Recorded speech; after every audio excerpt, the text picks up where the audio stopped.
Elle peut pondre jusqu'à 2000 œufs par jour. Elle peut vivre 20 fois plus longtemps qu'une ouvrière. Et pourtant, elle ne dirige rien. Dans une ruche de 50 000 abeilles, une seule est capable de donner la vie. Mais comment est-ce possible?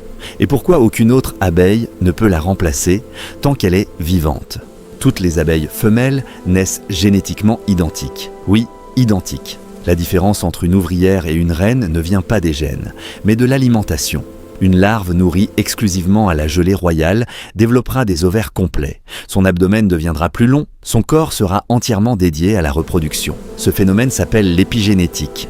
L'environnement active ou désactive certains gènes. Ce n'est pas la naissance qui fait la reine, c'est la nutrition.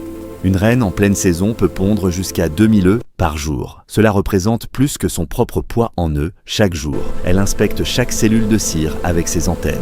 Si la cellule est propre, elle y dépose un œuf en quelques secondes. Son abdomen contient des ovaires capables de produire des milliers d'ovules. Mais le plus fascinant, elle peut choisir. Si elle féconde l'œuf avec le sperme stocké dans son organe appelé spermathèque, l'œuf deviendra une femelle.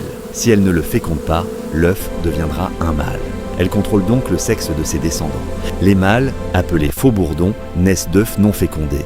Ils sont plus gros, ils ne possèdent pas de dard, ils ne récoltent pas de nectar, ils ne construisent pas la ruche. Leur unique rôle est de féconder une jeune reine lors du vol nuptial. Après l'accouplement, le mâle meurt. Si toutes les femelles sont génétiquement capables de pondre, pourquoi une seule le fait-elle? La réponse tient en un mot, phéromone. La reine produit une substance chimique appelée phéromone mandibulaire royale. Cette odeur circule dans toute la ruche. Elle inhibe le développement des ovaires des ouvrières. Tant que cette signature chimique est forte, aucune autre abeille ne peut devenir fertile. Mais que se passe-t-il si la reine vieillit? Si sa production de phéromones diminue, la ruche le détecte. Les ouvrières sélectionnent alors plusieurs larves.